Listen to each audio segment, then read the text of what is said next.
Good morning. My name is Andy Zadnik, and I'll be leading today's service.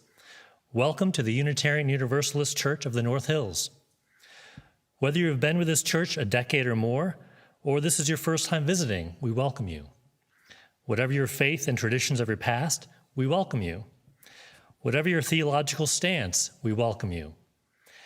Whoever you are and whomever you love, we welcome you. Wherever you come from, and whatever your journey has been, we welcome you. Newcomers and guests are always welcome to participate in any of our church activities. If you'd like more information about our church or Unitarian Universalism, please talk to our minister, Reverend Jane Thixton. You can find her contact information on our website. Be sure to join us for coffee hour following the service. The Zoom link will be posted in the YouTube chat at the end of the service. We will be breaking into small groups for better conversation. Again, welcome to the Unitarian Universalist Church of the North Hills. It is good to be together, even virtually.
Our opening words are by Margaret Fuller.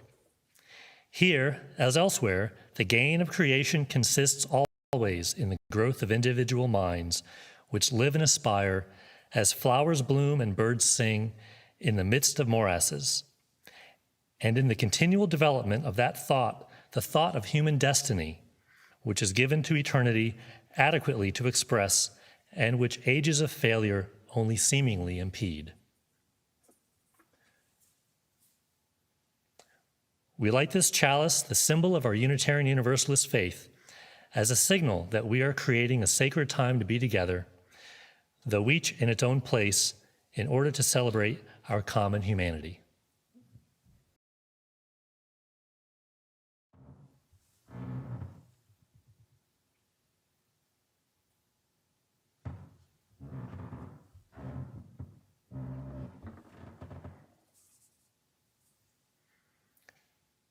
Our opening hymn is Bring, O Past, Your Honor. It is number 290 in the gray hymn book, and the words will be on the screen.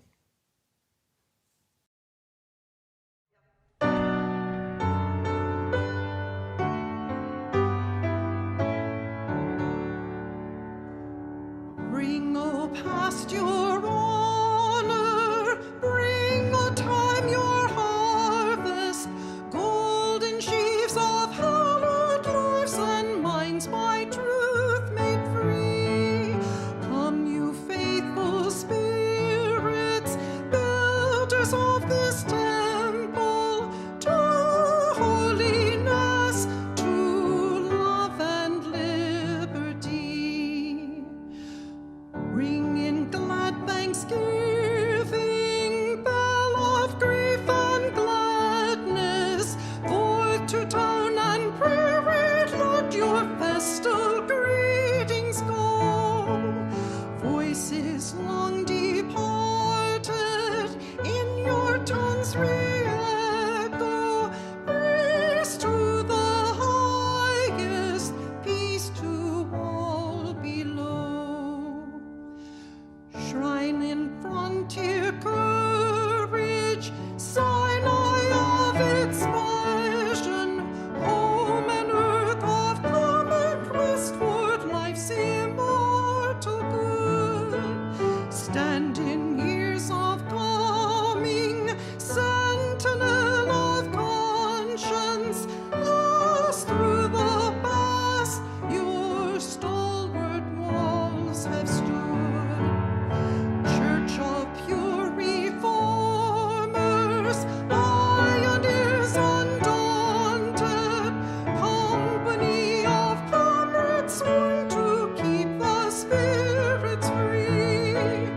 Long o'er life's will river, preach the eternal gospel, faith, hope, and love for all humanity.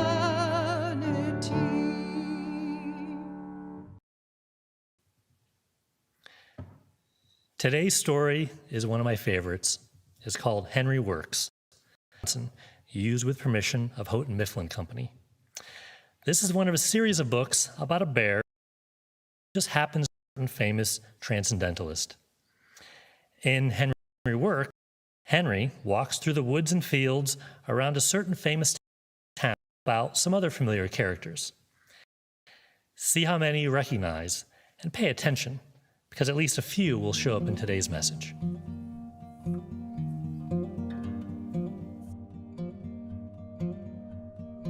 It is a misty, mizzling morning. Henry steps out the door and sniffs the air. It is a perfect day to walk to work. Henry stops beside the pond to dig comfrey root. Channing walks by. Henry, he says, "You're not doing anything today. Come fishing with me." "Not today," says Henry. "I'm walking to work." Henry puts the comfrey root in his hat and walks down the path. From the top of a hill, Henry sees clouds far away. It has been a dry summer, but he knows it will rain today.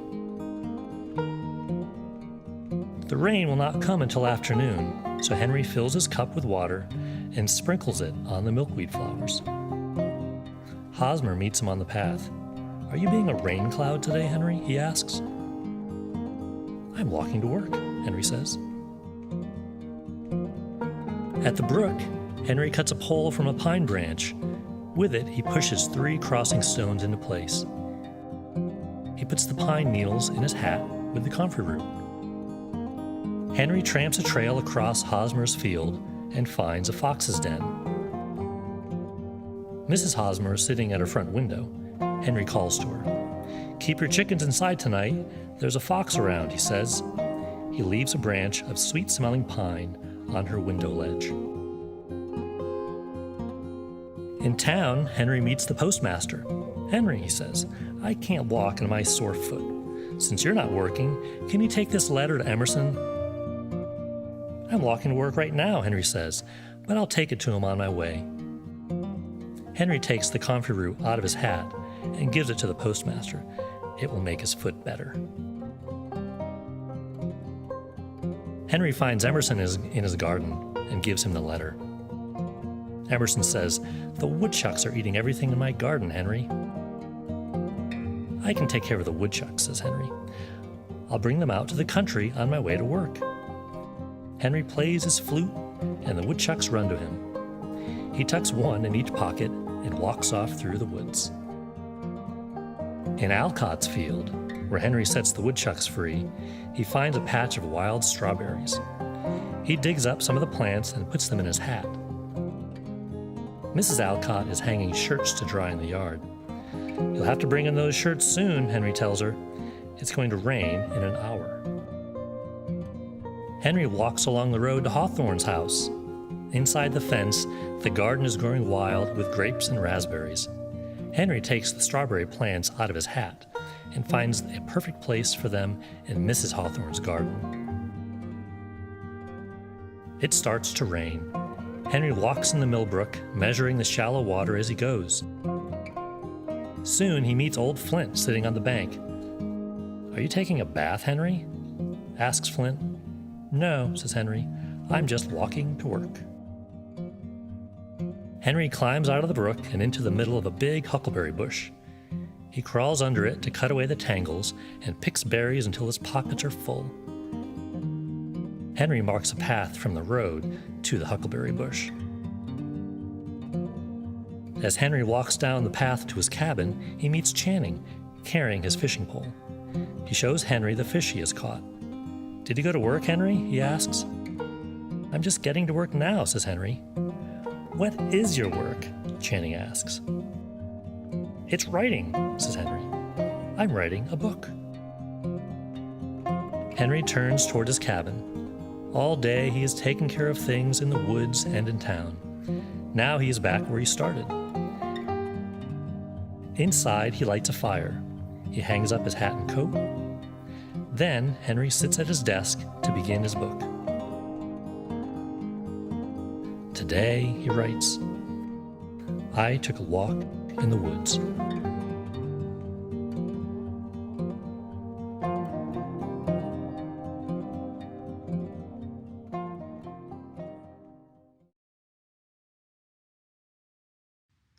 Good morning. I'm Lynn Richards from the Lay Pastoral Care Team. During our service, we create this sacred space for sharing within our community. It is a time to share significant life passages with the congregation so that you can be held in loving care. I'll be reading the joys and sorrows this morning, and we will also be placing a stone representing each joy or sorrow in the sand. The sand represents our congregation supporting our sorrows and lifting up our joys. Today we have two joys. First, from Midge Miles. "I had to return to the ER at midnight last Monday, where they did another gallbladder procedure using a special scope this time to remove 2 stones that had gotten stuck in a bile duct and were causing the same symptoms as before. They were successfully removed, and I am recovering at home. Thanks for your cards, notes, and well wishes. Very much appreciated. To Midge we say, we share in your joy." Next, from Chris Hill and Sue Lubert. "We are thrilled to be grandparents for the 3rd time. Emmy Congdon was born on July 12th, a bit premature, but still 6 pounds 14 ounces. She is doing fine, along with parents Chris and Ann. During the hospital time, Emmy's siblings, Marcus and Eleanor, got to stay with the grandparents for the first time. And Brian is a proud uncle too. To Chris, Sue, and Brian, we say, we share in your joy." We now place one more stone in the sand for all those joys and sorrows that exist in our hearts, but which remain unspoken today. We especially think of all who continue to be affected by COVID-19. Please read with me the words appearing on the screen, knowing that here includes all those watching. Let us hold in our circle of caring each person here. Let us hold in our hearts those who are unable to be with us today. Let us hold in our memories those who have moved on. Let us find comfort in knowing that we are not alone.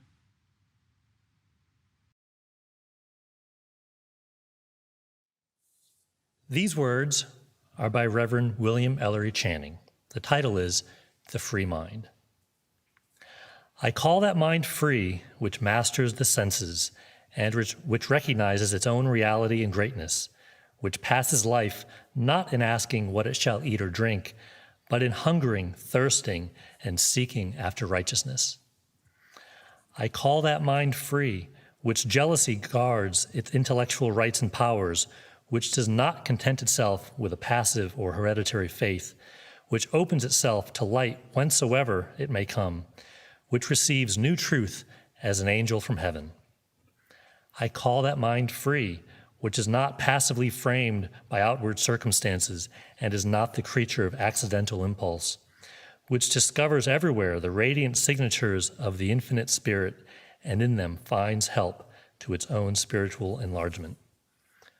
I call that mind free, which protects itself against the usurpations of society and which does not cower to human opinion, which refuses to be the slave or tool of the many of the few, and guards its empire over itself as nobler than the empire of the world. I call that mind free, which resists the bondage of habit, which does not mechanically copy the past nor live on its old virtues, but which listens for new and higher monitions of conscience, and rejoices to pour itself forth in fresh and higher exertions. I call that mind free, which sets no bounds to its love, which, wherever they are seen, delights in virtue and sympathizes with suffering, which recognizes in all human beings the image of God and rights of God's children, and offers itself up a willing sacrifice to the cause of humankind. I call that mind free, which has cast off all fear but that of wrongdoing, and which no menace or peril can enthrall, which is calm in the midst of tumults, and possesses itself, though all else be lost.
We know that our financial contributions to this congregation come from sacrifice and hard work. We are so grateful for this and commit together to ensure the funds we gather collectively do a greater good for ourselves and our world than they could have done alone. The morning offering will be taken by your going to uucnh.org website, finding the link in the upper right corner that says Donate, and making a contribution equivalent to what you'd be putting in the plate or more. May we give today in love and in hope.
Please join me in saying the dedication of the offering.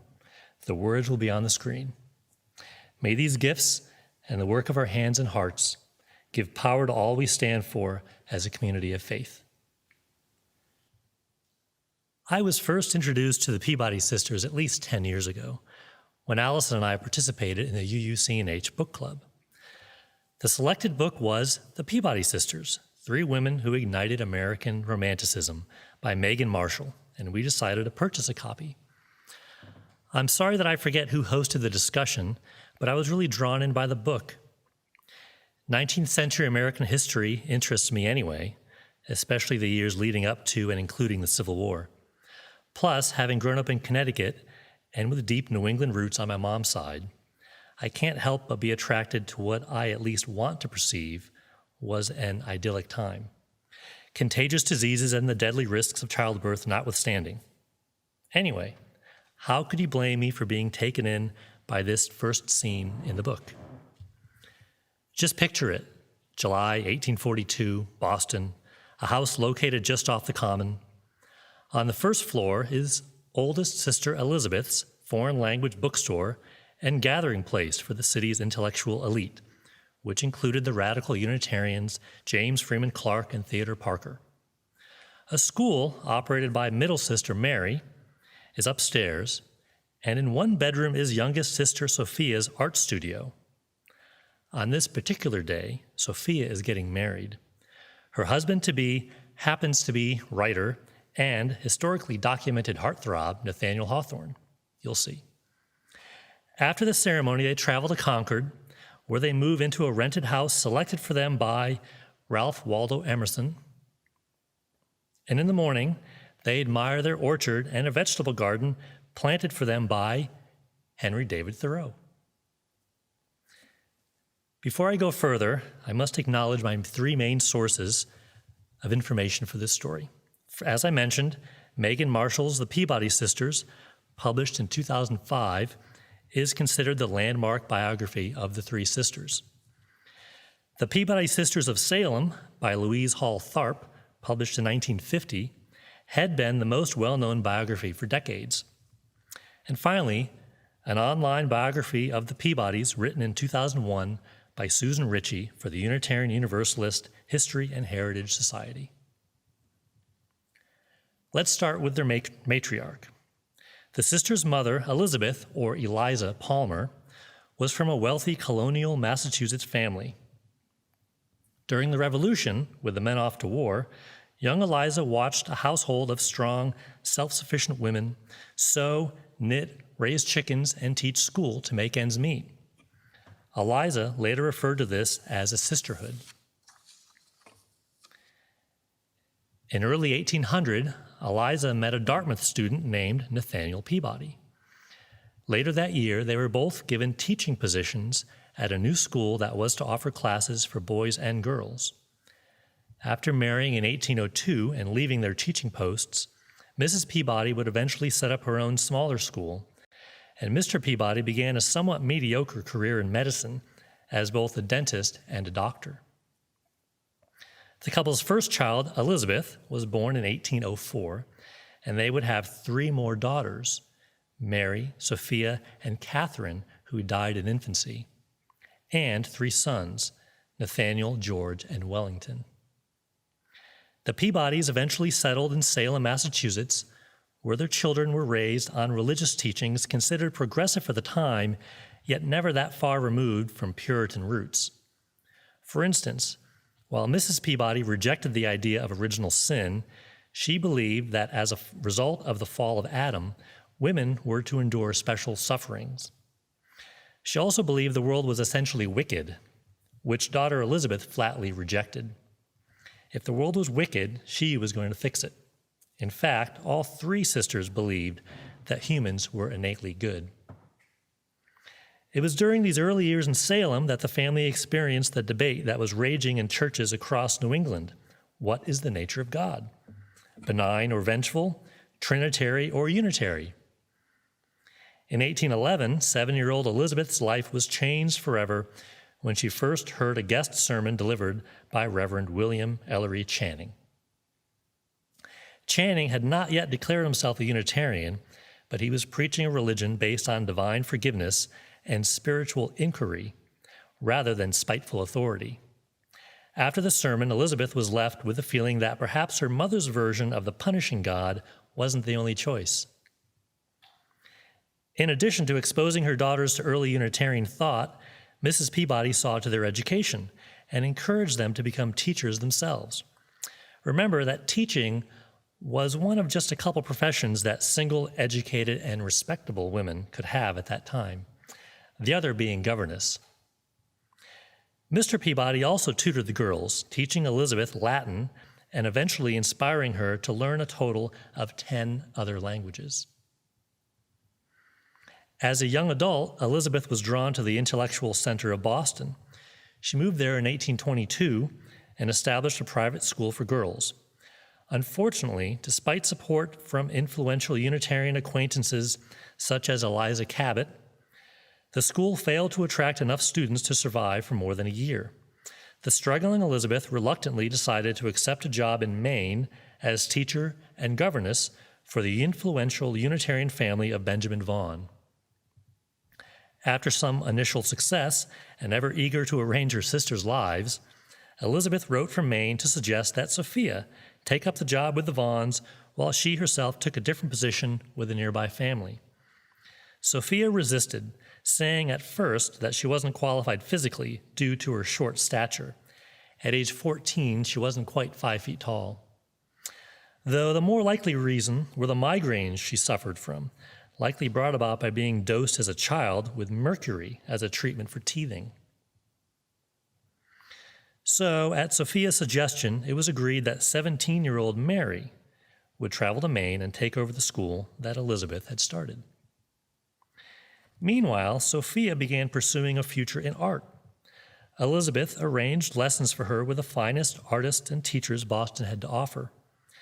Later, as a wife and mother, and in the face of the male art establishment, Sophia would unfortunately give up her art. Before then, however, she achieved some notice, displaying and selling her original oil paintings and decorative art, making copies of paintings, and illustrating books. This is one of her idyllic views of Lake Como, Italy. which she never actually visited, but rather based on the engravings and travel books. The couple in the foreground may remind you of Sophia and Nathaniel. By 1825, Elizabeth had become discouraged with her job in Maine, and Mary's school had failed to turn a profit. They both decided to return to the Boston area and opened a girls' school in the attractive suburb of Brookline. While there, Elizabeth took the opportunity to seek closer contact with Channing. She attended his Federal Street church as often as she could, and his sermons became the high point in her life. Channing began walking with her every Saturday in order to test out his sermon topics with her. Eventually, she became his secretary, copying out his sermons for distribution. Even years later, after Elizabeth had moved on, Channing would ask for her assistance whenever he had something to prepare for print.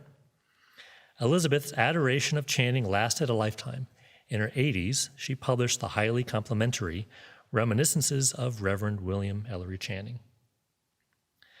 With Mary's capable help and Channing's vocal respect for Elizabeth, the school in Brookline thrived until 1832, when Elizabeth learned that a partner in the school was mishandling the school's finances. In the wake of the school's closure, Mary reluctantly agreed to take the ailing Sophia to Cuba for her health, while Elizabeth looked for means of supporting herself. It was at this time that she became the first woman to conduct reading parties, lectures to small groups of women on various literary and philosophical topics in return for the price of a ticket. On the advice of her new friend, Horace Mann, Elizabeth also made small amounts of money writing for such liberal Unitarian periodicals as the Christian Register. In 1834, Elizabeth returned to education, responding to Bronson Alcott's invitation to assist him at his school in Boston.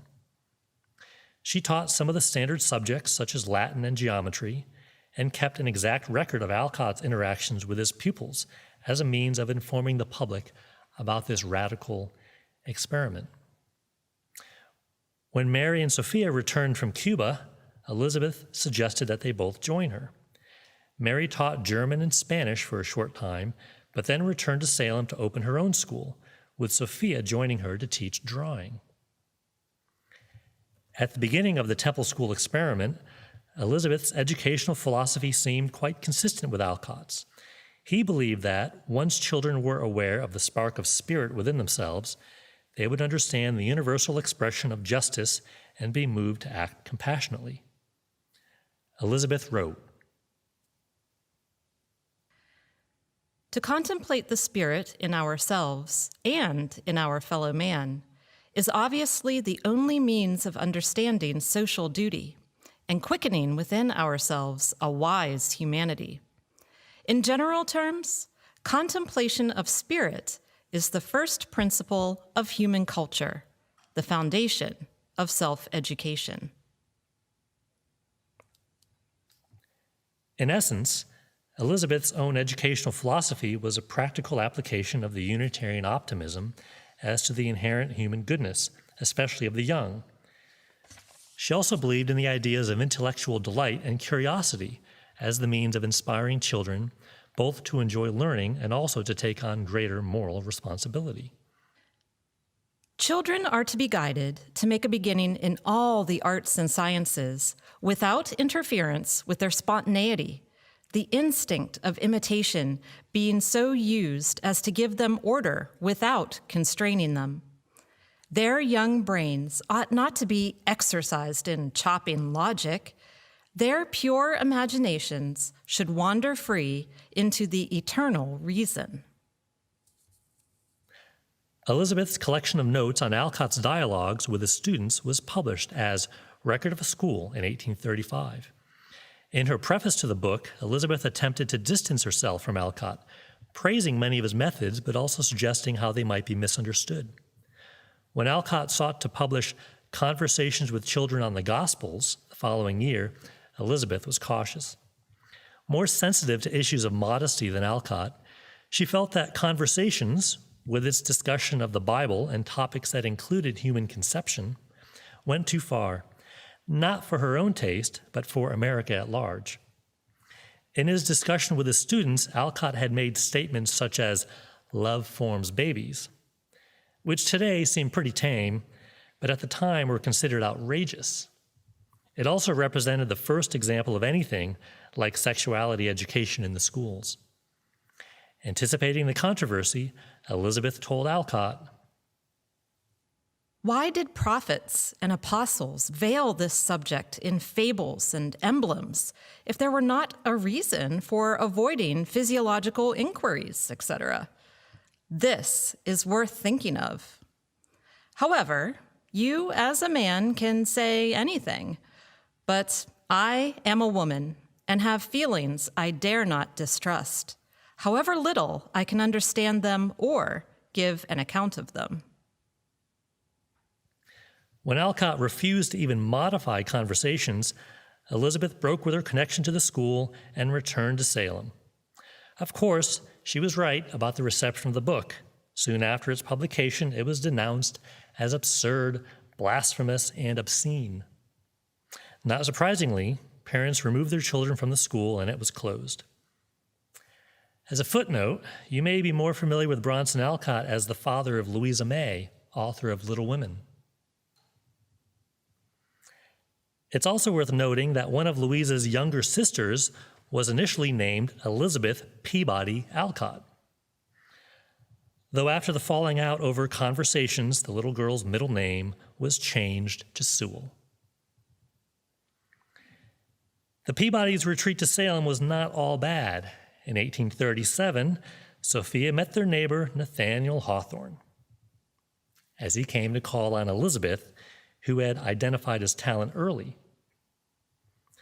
Sophia and Nathaniel were married by James Freeman Clark on July 9, 1842, in the back room of Elizabeth's West Street bookstore.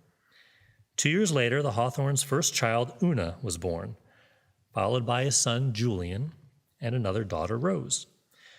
Throughout their marriage, Sophia proudly encouraged Hawthorne's work, both when money was exceedingly tight and later when she accompanied him to Europe during his diplomatic career. Her fidelity to Hawthorne came at some cost to her relationship with Elizabeth and Mary in later years, when Hawthorne's campaign biography of his friend, Franklin Pierce, alienated her two vigorously anti-slavery sisters. When Hawthorne died in 1864, Sophia wrote, "My darling has gone over that sapphire sea, and these grand soft waves are messages from his eternal rest." In later years, Sophia began editing her late husband's notebooks. Her edited versions were serialized in the Atlantic Monthly and published in book form as Passages from the American Notebooks in 1868. She then began working on her own writings, taking her own letters and journals from the period of 1853 to 1860 and publishing a successful travel book titled Notes in England and Italy. But to return to Elizabeth's store.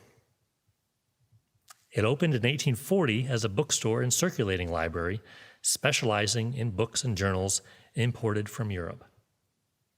And you can go there today and hang out.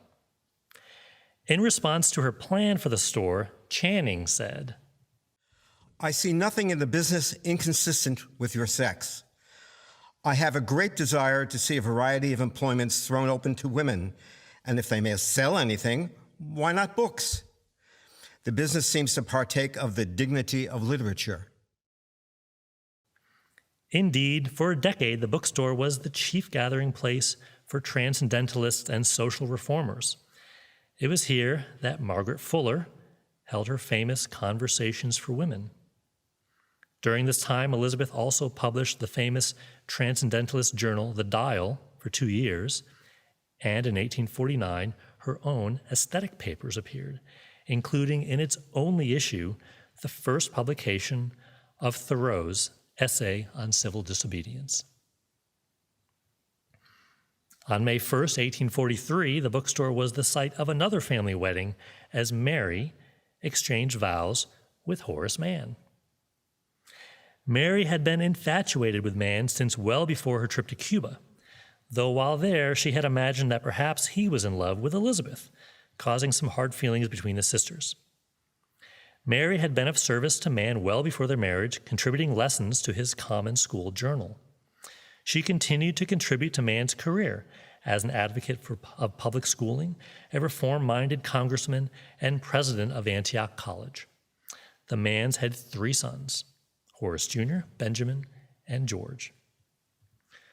One of Mary's interests was plants, and she would often bring her students outside for class. She also read German botany texts, in the original German, of course. In 1838, she wrote a children's book titled The Flower People, being an account of the flowers themselves, about a little girl named Mary who meets the flowers living in her mother's garden. I downloaded a copy and scanned through it. It's an interesting mix of Sunday school morality story, along with pretty solid plant taxonomy and science.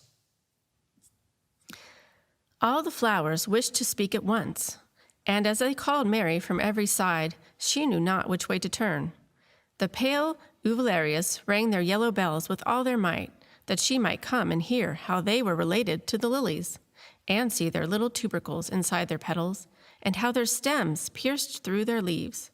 It surely was not vanity that made them ring their bells so loudly, for they told Mary they had some cousins named Grandifolia who were handsomer than themselves. During her marriage, Mary wrote another book titled Christianity in the Kitchen, a surprisingly modern book that advocates for healthy seasonal eating as a moral duty and includes a wide selection of recipes, as well as a chapter titled Diet for the Sick. A distinguished physician remarked that homeopathy has taught the world one truth, that little or no medicine is needed for health. Regimen and diet are the 2 great means of restoration as well as prevention. I subjoin a few recipes for common complaints. The greater number of complaints may be alleviated, if not cured, by a change of diet.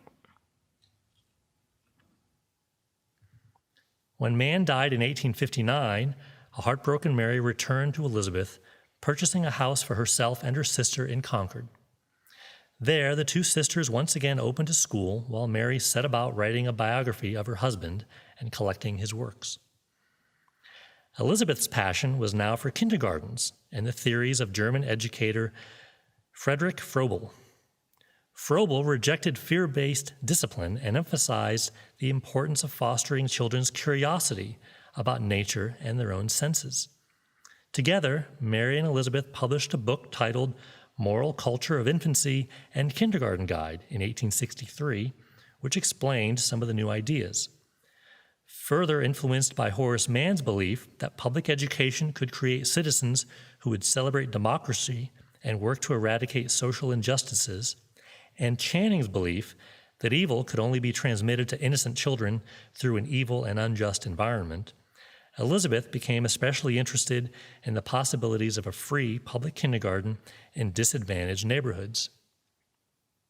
After collecting enough funds for the first such school, Elizabeth traveled and lectured widely, advocating for kindergartens and recruiting and training kindergarten teachers. Once again, Mary served an invaluable supporting role, seeing to much of the business behind the scenes and editing and contributing to the periodical Kindergarten Messenger. She later found time to write a novel about Cuba that she had always dreamed of completing. Titled Juanita, A Romance of Real Life in Cuba 50 Years Ago, it was posthumously published in 1887. Elizabeth and Mary were together when they learned of Sophia's death from illness in London in 1871. In their own later years, they continued to be involved in an enormous variety of reform activities, including women's suffrage, world peace, and Native American rights. Mary died in 1887 at the age of 80, with at least one manuscript novel and a short story in her desk. Elizabeth died in 1894 at age 90, after a lifetime that spanned almost the entire 19th century and widely celebrated as the founder of kindergartens in America. Elizabeth, Mary, and Sophia Peabody embodied the most esteemed principles of Unitarian at the time, and I like to believe we're still following in their footsteps as we seek to transform ourselves and our world. Thank you. Our closing hymn is Sing Out Praises for the Journey, number 295 in the Gray Hymn Book. Their words will be on the screen. Sing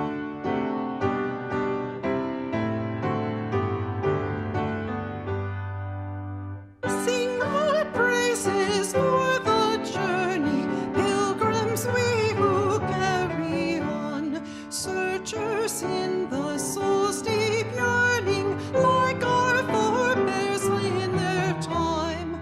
We seek out the Spirit's fullness in the endless human quest.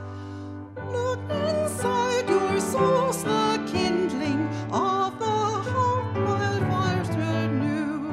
Find the Spirit always restless, find in each in mind and heart. Touch and hold that ancient yearning, kindling for a new-found truth.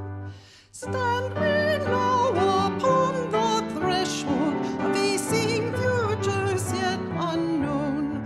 Hearth behind us, wayside hostel, built by those who knew the roads. Guard we ere their sacred embers, carried in our minds and hearts. Our closing words are by Margaret Fuller. Today a reader, tomorrow a leader. If you have knowledge, let others light their candles in it. Go in peace.